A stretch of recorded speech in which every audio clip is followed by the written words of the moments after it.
Hello students. तो आज हम डिस्कस करेंगे जेनेटिक्स में यूज होने वाली बेसिक सी टर्म्स, क्योंकि ये टर्म्स जो है वो आपको बार बार देखने को मिलेंगी। अगर अभी ये टर्म समझ में आ जाएंगी तो आपको बाद में ये जो पूरा चैप्टर है ये समझने में बिल्कुल आसानी हो जाएगी। तो चलिए शुरू करते हैं।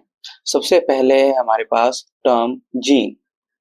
मेंडल ने सबसे पहले जो जीन जिसको हम आज जानते हैं, इसको मेंडल ने फैक्टर कहा था और कहा था कि वही रिस्पॉन्सिबल होता है ट्रेड्स को पेरेंट्स से ऑफस्प्रिंग में ले जाने के लिए। लेकिन 1909 में साइंटिस्ट आए जॉनसन, उन्होंने टर्म दी जीन्स। जो मेंडल ने जिसको फैक्टर कहा था, अब हम जिस उसको जानते हैं जीन्स के नाम से। तो जीन्स होते क्या हैं? ये सेगमेंट होता है डीएनए का जिसके ऊपर जेनेटिक जो है वो कोड इनकोडेड होते हैं, या हम आसान शब्दों में समझें कि ये डीएनए का वो पार्ट होता है जिसके ऊपर इंफॉर्मेशन स्टोर होती है कि हाइट कैसी होगी, आई कलर कैसा होगा। ये सब इंफॉर्मेशन जीन्स के ऊपर होती है और यही जो है वो पास ऑन होते हैं पेरेंट्स से ऑफस्प्रिंग में। तो ये टर्म जो है वो दी थी जीन जॉनसन ने 1909 में।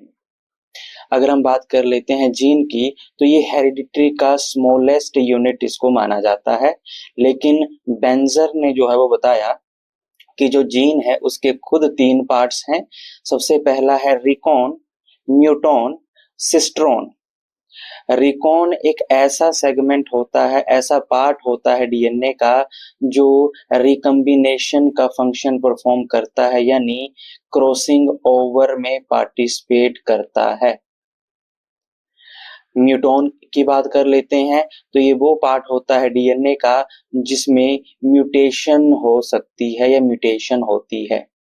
और सिस्ट्रॉन जो है एक फंक्शनल पार्ट होता है डीएनए का जो प्रोटीन बनाने में हेल्प करता है। अगर हम बात कर लेते हैं रिकॉन, म्यूटॉन और सिस्ट्रॉन की, ये प्रेजेंट होते हैं डीएनए के ऊपर ही। ये अलग अलग सेगमेंट या अलग अलग फ्रेगमेंट्स या अलग अलग पार्ट्स नहीं है डीएनए के, ये डीएनए के ऊपर ही प्रेजेंट होते हैं। It is a part of DNA, पर ये अलग अलग फंक्शन परफॉर्म जो है वो करते हैं। अगर हम साइज की बात कर लेते हैं, तो साइज जो है वो सिस्ट्रॉन जो है वो बड़े साइज का रहता है, उसके बाद स्मॉलेस्ट रहता है रिकॉन, और सबसे छोटा साइज होता है हमारे पास म्यूटॉन का। तो इसको आप याद रख सकते हैं CRM से। सी स्टैंड फॉर सिस्ट्रॉन, रिकॉन, म्यूटॉन। सी जो है वो साइज में सबसे बड़ा रहता है और म्यूटॉन सबसे छोटा रहता है, और ये तीनों ही पार्ट होते हैं जीन के। सेकेंड अगर हम बात कर लेते हैं एलील की, तो एलील जो है ये आपके जीन की ही दूसरी फॉर्म होती है जो कि सेम पोजीशन के ऊपर प्रेजेंट होती है। कहाँ? Homologous chromosome. अब ये होमोलोगस क्रोमोसोम क्या होते हैं? होमोलोगस क्रोमोसोम ऐसे क्रोमोसोम होते हैं जो देखने में एक जैसे होते हैं, स्ट्रक्चर में एक जैसे होते हैं, और जिनके ऊपर जीन्स जो है वो सेम पोजीशन के ऊपर प्रेजेंट होते हैं। और ये जो टर्म एलील थी, ये जो है वो डब्ल्यू वेटसन ने दी थी, जिन्होंने टर्म जेनेटिक्स भी दी थी। अब ये जो एलील हैं ये 3 फॉर्म में प्रेजेंट हो सकते हैं और ये हमेशा पेयर में होते हैं। एक प्योर कैपिटल टी, अगर किसी क्रोमोसोम में ये कैपिटल टी इस पोजीशन पे प्रेजेंट है तो इसके सामने वाले क्रोमोसोम पे ऊपर भी ये टी इसी पोजीशन के ऊपर प्रेजेंट होगा। इसी को कहते हैं होमोलोगस क्रोमोसोम।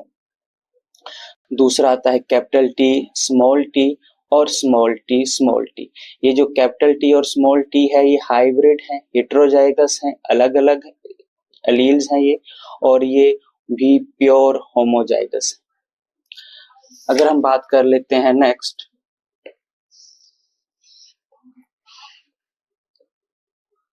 Terminology, homozygous. तो अभी हमने बात करी होमोजाइगस ऐसे इंडिविजुअल होते हैं जो आइडेंटिकल एलील्स होते हैं, जिनके ऊपर आइडेंटिकल मतलब सेम टाइप के एलील्स होंगे, उनको हम कहते हैं होमोजाइगस, जैसे कैपिटल टी और स्मॉल टी। अगर हम बात कर लेते हैं टर्म होमोजाइगस की, तो टर्म होमोजाइगस डब्ल्यू वेटसन ने दी थी। और आपको पता है जो कैपिटल टी और स्मॉल टी हैं, ये हाइट के एलील्स हैं पी प्लांट में, जो कि मेंडल ने बताए। उसके बाद है हमारे पास हिट्रोजाइगस। हिट्रो का मतलब होता है डिफरेंट, होमो का मतलब होता है सेम। तो यहाँ क्या हो जाएगा, ऐसे इंडिविजुअल जिनके पास क्या होंगे, डिफरेंट एलील होंगे। जैसे पिछले पेज के ऊपर भी हमने देखा था कैपिटल टी स्मॉल टी, तो ये होंगे हिट्रोजाइगस। ये जो टर्म है हिट्रोजाइगस, ये भी डब्ल्यू वेटसन ने ही हमको दी थी। उसके बाद अगर हम बात कर लेते हैं नेक्स्ट टर्मिनोलॉजी की, फिनोटाइप। फिनोटाइप क्या होते हैं, ये एक्सटर्नल अपीयरेंस। फिनोटाइप वर्ड किसके लिए यूज किया जाता है, एक्सटर्नल अपीयरेंस के लिए, जो इंडिविजुअल बाहर से आपको कैसे दिखते हैं। जैसे मोर्फोलॉजी में भी हम एक्सटर्नल अपीयरेंस की बात करते हैं, तो ये बाहर से पर्सन देखने को आपको कैसा दिख रहा है, वो कहलाते हैं उसके फिनोटाइप। और ये जो टर्म फिनोटाइप है ये दी थी जॉनसन ने। तो ये साइंटिस्ट इंपॉर्टेंट है, इसलिए मैंने साथ में ये लिख दिए। उसके बाद आता है हमारे पास जीनोटाइप। तो नाम में ये कि जीन्स के लेवल के ऊपर बात करी जा रही होगी, तो इंडिविजुअल के अंदर जेनेटिक कंस्टिट्यूशन कैसी है, जीन्स किस तरीके से अरेंजमेंट है जीन्स का, वो कहलाता है जीनोटाइप। तो ये अगर हम ये कह सकते हैं कि ये इंटरनल स्ट्रक्चर की बात यहाँ पे हो रही है, तो उसको हम जीनोटाइप कहते हैं। और ये जो टर्म है जीनोटाइप, ये भी जॉनसन ने ही जो है वो हमारे पास दी थी। उसके बाद नेक्स्ट टर्म आती है हमारे पास मोनो हाइब्रिड क्रॉस। मोनो का मतलब होता है सिंगल। जब हम एक पेयर, जो मेंडल ने 7 पेयर जो लिए थे कॉन्ट्रास्टिंग कैरेक्टर के पी के अंदर, उसमें अगर हम सिंगल 1 पेयर में जो है वो क्रॉसिंग करवाते हैं, जैसे हाइट का एक कैरेक्टर टॉल का क्रॉस करवाएंगे ड्वार्फ के साथ, तो ये 1 पेयर ऑफ कैरेक्टर्स है। तो जब इनका क्रॉस करवाया जाता है, या दूसरा हम बात कर लेते हैं राउंड सीड का क्रॉस विद रिंकल्ड सीड, तो ये भी क्या है, 1 पेयर ऑफ कॉन्ट्रास्टिंग कैरेक्टर का क्रॉस हम इसमें करवाते हैं। और जब इसमें F2 जनरेशन, F2 का मतलब जब दूसरी बार क्रॉस करवा के जो जनरेशन आती है, तो वो हमें कैसे दिखती है, तो बाहर से देखने में वो कैसे दिखती है, तो वो रेशो आती है 3:1। और इसमें जीनोटाइप आते हैं हमारे पास 1:2:1। अब ये मोनोहाइब्रिड क्रॉस होता कैसे है, जैसे कैपिटल टी का क्रॉस करवाया हमने स्मॉल टी, तो ये 1 पेयर हमने कैरेक्टर्स लिया है यहाँ पे। अब ये अपना गैमीट बनाएगा कैपिटल टी, क्योंकि सेम है एलील्स, तो एक ही कोई आगे आएगा हाइट के लिए, और यहाँ पे भी एक ही एलील आगे आएगा। और ये हमारे पास जो क्रॉस करके पहली जनरेशन आएगी वो कहलाएगी हमारे पास हाइब्रिड, और ये फर्स्ट जनरेशन F1 जनरेशन इसको कहते हैं। जब इसको वापिस से क्रॉस करवाया जाता है कैपिटल टी स्मॉल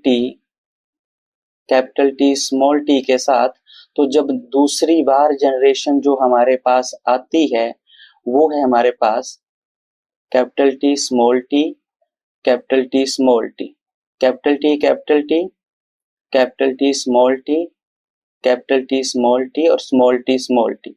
तो बाहर से देखने में हमें सारे कैसे दिखेंगे प्लांट, ये भी टॉल है, ये भी टॉल है, ये भी टॉल है, तो 3 टॉल प्लांट्स दिखेंगे और एक हमें दिखेगा ड्वार्फ प्लांट। तो फिनोटाइप में हमें इस तरीके की रेशो आती है।